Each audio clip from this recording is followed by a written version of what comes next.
ඒ නිසා දැන් මිනිස්සු ගත්තම අර මොකද මේ කියන්නේ අර රස්තා කුල්ලක් තියෙන්නේ. තුන් දෙනෙක් මරණ තුනක් එක්ක තියෙන්නේ. ඒ කියන්නේ වහිනකොට තෙමෙනවා. ජනෙල් වහන්න බෑ. ජනෙල් බැහුවොත් දාඩිය නාන. ෆෑන් නෑ. වොෂ්රූම් යන්න බෑ. ඉරගයක් වගේ. ඒ නිසා කරුණා කරලා ඔබතුමාලගේ රස්සාවනේ මේක මට අපිට කරන්න පුළුවන් දේ අපි කරනවා. සල්ලි වෙන කරන්න පුළුවන්. වොලන්ටියර්ස්ලා දෙන්න පුළුවන්. ඒක ඔයගොල්ලන් නිශාන්ත කියලා මෙකනිකල් සෙක්ෂන් එකේ ලොක්කට මම ගිය මාතුමා හිතන් කියනවා. මම ගිහිල්ලා කිව්වා. කරුණා කළා අඩු මොකද ලොකුම ඔෆිස් ස්ටේන් ඉන්නේ මේ සෙන්ට්‍රල් ඔයගොල්ලන් මොකද නෝරකට ඉඳලා මෙහෙට දෙන්නේ. ඒක ඔබතුමා මේ මාස ඇතුළතදී බලන්න ගිහිල්ලා රත්මලන්ට යන්න. නැත්නම් ඇත්තටම මිනිස්සු වෙනව රත්මල. මගේ. ඒක කරුණා කළා ඔබතුමා කෝච්චිය නැගලා බලන්න වොෂ්රූම් වැඩ කරනවා. ෆෑන් වැඩ කරනවා. ජනේල කැඩිලා. තමයි දැක්කෝ එක ජනේලයක් ජාල සීදුව පැත්තේ චූටි දරුවෙක් අවුරුදු 4ක දරුවෙක් කැඩිලා. කෝච්චිය ඉස්සෙල්ලාම ගමන යනවා. ඔයගොල්ලන්ගේ එක ජනේලයක් හෙලවිලා වැටිලා එයාගේ එක පුරුක් දෙකක් පස්සු සම්පූර්ණ තැළුවා. කෝච්චිය පළවෙනි ගමන ගිය දරුවගේ ඇඟිලි දෙකක් ගියාට පස්සේ අපි අම්මලා තාත්තලා වශයෙන් වගේ කියන්නත් ඕනේ නෙමෙයි. මගේ තාත්තට කතා කරන තාත්තලා මට සර් මොකටද මේකට ඉතිවත් කරන්නේ. නිසා මම මේ නැවත කියන්නේ කරුණා කරලා ඔබතුමාට මුළු දෙපාර්තමේන්තුව කරන මේ කියන්නේ. ඔයාට බාහිර ඒරියා එකක් තියෙනවා.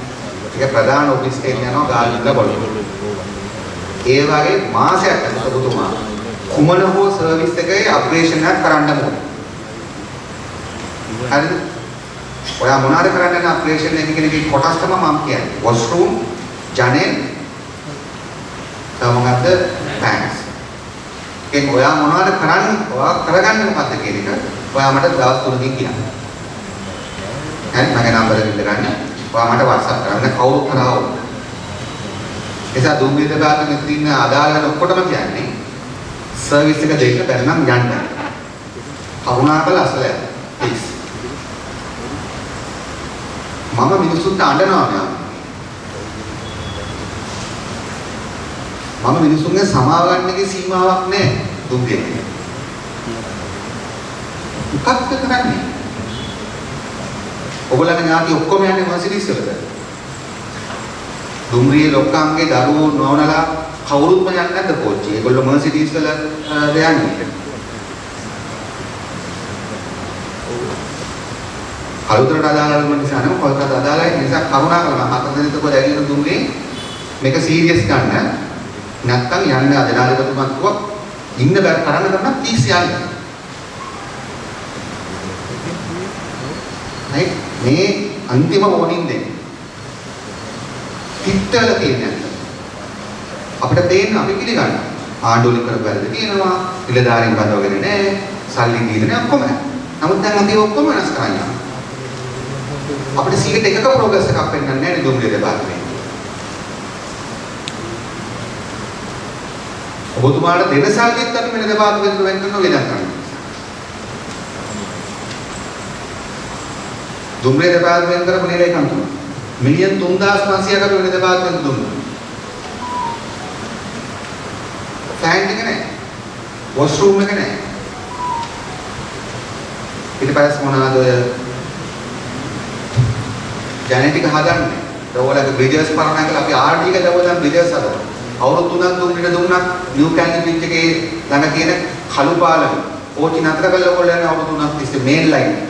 ඔයගොල්ලෝ ලැජ්ජ වෙන්න ඕනේ. අපේ ආණ්ඩුවේ කලින් ආණ්ඩුව. ඒක කලින් හිටපු ආණ්ඩුවත් සල්ලි වෙන් කළා දෙපොත් හරිපොතුමා වාඩි. මතකයිනේ?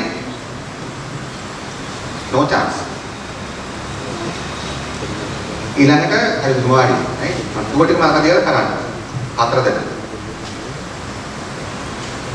ඊට පස්සේ නිව් කැලි බ්‍රිජ් එකේ දැන් තියෙන පාලම් දිරලා අවුරුදු 25ක් පරණ නිසා පැත්තම මෙතෙන්ට අදාළ නැහැ මම තේරුම් ගන්න කියන්නේ.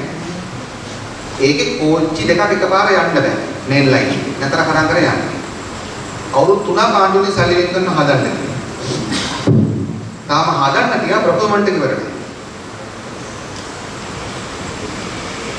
ධර්මදන අපි ආඩියට දුන්නා. තමයි මේ චියාමන් කිව්වා දැන් මේක ඔක්කොම කල්ලි ඉවරයි. දැන් දක්ෂිණ මේ ගාලු පාරේ තියෙනවා ස්ටීල් බ්‍රිජස් 5ක් හදන්න. අවුරුදු 125ක් පරණ. කොච්චර ට්‍රේන් හදුවත් කමන්නේ නන්දන මන්ත්‍රතුමා අප ඩබල් ලයින් කරා මොනවද අප්ග්‍රේඩේෂන් කරා අප්ග්‍රේඩේෂන් කාර්ड වැඩක් නැහැ. කෝච්චියට යන්න හොඳ පාලමක් නැත්නම්. එතකොට ඩ්‍රයිවර්ස්ලා අනිවාර්යෙන් සෝ කරන්න ඕනේ. එතකොට ඒක හදන්න නැහැ.